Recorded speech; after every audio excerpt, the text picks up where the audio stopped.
Iran को एटमी ताकत बनने के लिए अभी महीने दरकार हैं। ये कुछ दिन पहले गालबन 5 तारीख को न्यूज़ आई थी और 5 तारीख या 5 तारीख से पहले मैंने एफबी पे फेसबुक पे खबर लगाई थी कि इस हफ्ते के अंदर ईरान एटमी ताकत बन जाएगा। सारी सिचुएशन को देखते हुए ईरान ने प्रॉक्सीज बनाई। ईरान ने प्रॉक्सीज कौन सी बनाई? सबसे पहले लेबनान के अंदर हिजबुल्लाह का सपोर्ट किया। अगर ये जंग जो है वो ईरान के बॉर्डर पर आ जाती है और हमारा बॉर्डर इंगेज हो जाता है इसराइलियों के साथ, यानी हमें सपोर्ट करना पड़ेगा ईरान को क्योंकि हमारा बॉर्डर वहां पे लगता है, वो इंगेज करना पड़ेगा आलमी बरादरी को। आलमी बरादरी को इंगेज शहबाज शरीफ करेगा जो कि पर्ची लेके चलता है।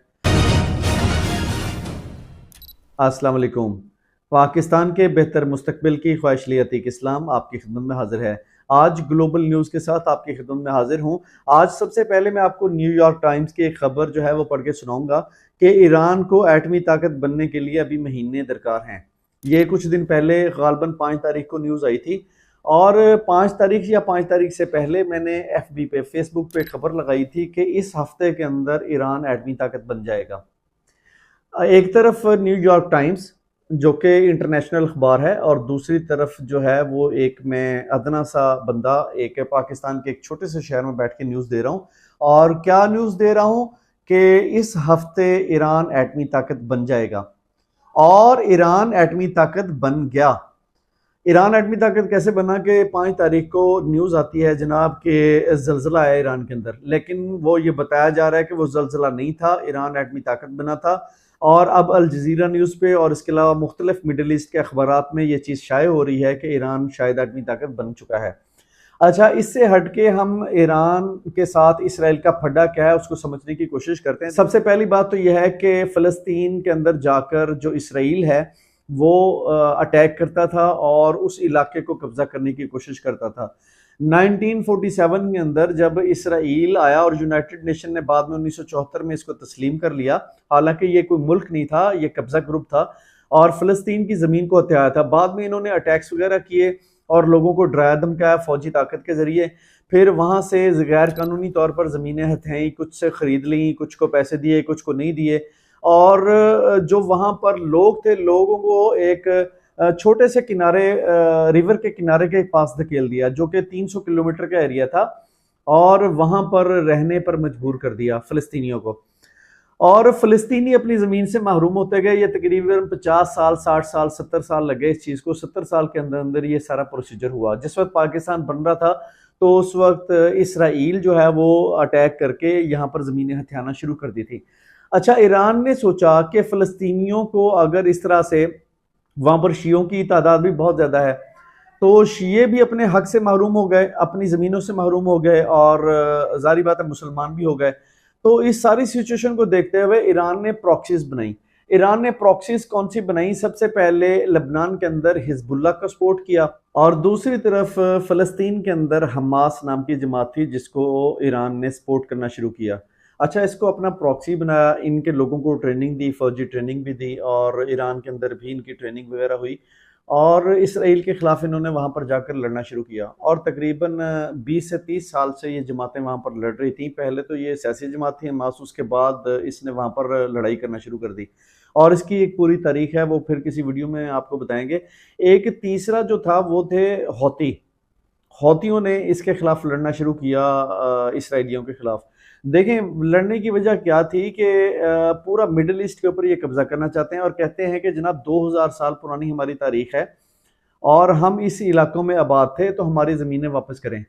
तो ये बेसिकली लड़ाई है, इंतहा पसंदाना इनके इक़दामात हैं। तो इस सारी सिचुएशन को देखते हुए मिडिल ईस्ट को जो कब्जे में लेने जा रहे थे तो सबसे पहले इक़दाम तो मुस्लिम उम्मा को और OIC को उठाना चाहिए था, लेकिन यहाँ पर इक़दाम जो उठाया था वो ईरानियों ने उठाया था क्योंकि यहाँ पर जब भी हुकूमत तब्दील हुई और रजीम चेंज हुआ, रजीम चेंज के बाद जब वहाँ पर इस्लामी हुकूमत का नफाज हुआ यानी मजहबी शिद्दत पसंद आए तो उन लोगों ने ये सारी प्रॉक्सीज बना के इसराइलियों के खिलाफ लड़ना शुरू कर दिया और आज भी लड़ रहे हैं। जबकि इनकी जमात के ऊपर, इनके मुल्क के ऊपर पाबंदियाँ लग चुकी हैं। अमेरिका ने बहुत सारी पाबंदियाँ लगाई थी, तेल के ऊपर तिजारत के लिए मना किया हुआ पूरी दुनिया को, तेल के साथ तिजारत जो है वो डॉलर में मना की हुई है और गैस की जो पाइपलाइन पाकिस्तान में भी आनी थी, इंडिया में भी जानी थी, उस पर भी पाबंदी थी। तो इसके बावजूद भी ईरानी जो है वो एक इलीगल तरीके से ट्रेड कर रहे हैं और पाकिस्तानी भी उससे पेट्रोल लेते हैं। ये जारी बात है, ईरान से पेट्रोल आता है और सस्ते दामों लेके फिर आगे पेट्रोल पंपों में महंगे दामों में बेचा जाता है, जो कि स्मगलर्स बेचते हैं। तो ये सारी सिचुएशन को अगर हम देखते हैं तो मुस्लिम उम्मत में कम से कम ईरानियों ने यार पहला स्टेप तो लिया कि फ़लस्तीनियों के हक में और इसराइलियों के खिलाफ लड़ा जाए।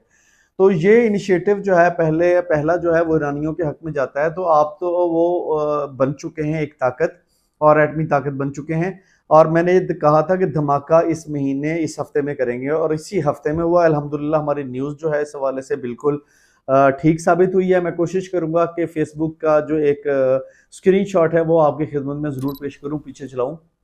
बहरहाल मुझे ये लगता है कि ये जो वर्दियों पे इसराइली फौजी अपनी वर्दियों पे मिडल ईस्ट का ये जो मैप लेकर घूम रहे हैं और पूरा इसराइल का एक खिता बनाना जा रहे हैं और बनाना चाह रहे हैं, तो इससे तकरीबन रशिया, इसके अलावा चाइना और ईरानी, ये बहुत ज़्यादा इनको तहफ़्फ़ुज़ात हैं और इसके खिलाफ रास्ते में रुकावट भी है।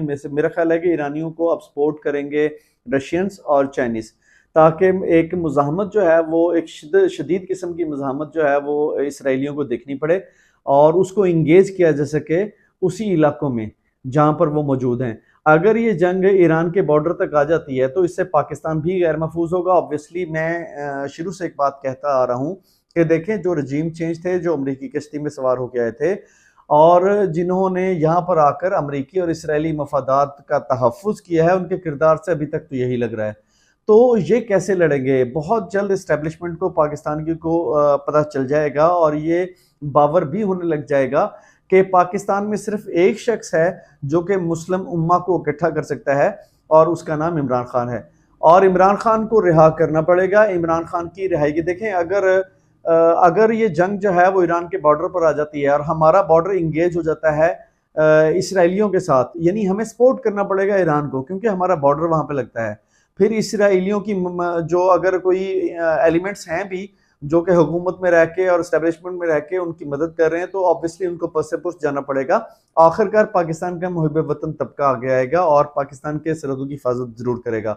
तो यहाँ पर क्या होगा? यहाँ पर यह होगा कि ज़रूरत पड़ेगी एक चारों तरफ से एक इंगेज करने की मुस्लिम उम्मा को भी और दुनिया को भी, कि जनाब ये देखें कि यहाँ पर आप हमारे बॉर्डर तक जंग लेके आए गए हैं, अगर ये हुआ तो हम ये कर देंगे। तो ये तहफ़्फ़ुज़ात के लिए जो है वो इंगेज करना पड़ेगा आलमी बरादरी को। आलमी बरादरी को इंगेज शहबाज शरीफ करेगा जो कि पर्ची लेके चलता है। ऑब्वियसली वो पर्ची लेके चलता है, वो कभी भी इंगेज नहीं कर सकेगा। ये अहलियत सिर्फ और सिर्फ इमरान खान में। इसलिए मैं शुरू दिन से ये कह रहा था कि इमरान खान के अंदर ही अहलियत है आलमी दुनिया को इंगेज करने की और दुनिया को जंग से बचाने के लिए, सिर्फ उसी के अंदर अहलियत है। वो ना तो रशिया की साइड लेता है ना चाइना की साइड। जो हक सच की बात होती है वो बंदा मर्द मुजाहिद वही बात करता है और उसको निकालना 2026 में बहुत ज़्यादा ज़रूरी हो जाएगा। अगर लॉन्ग मार्च के नतीजे में या धरने के नतीजे में अगर पीटीआई के लोग नहीं छुड़वा पाते तो 2026 में पाकिस्तान की इस्टेब्लिशमेंट खुद छोड़ने पर उसको मजबूर हो जाएगी। ये मेरा एनालिसिस और तज्जिया है। मैं चाहता हूँ कि आप इसको ज़रूर याद रखें ताकि वक्त आने पर यह भी काम आ सके। बहुत बहुत शुक्रिया। इंशाल्लाह ताला एक न्यू वीडियो के साथ बहुत जल्द आपकी खिदमत में हाजिर होंगे। तब तक के लिए इजाज़त। पाकिस्तान जिंदाबाद।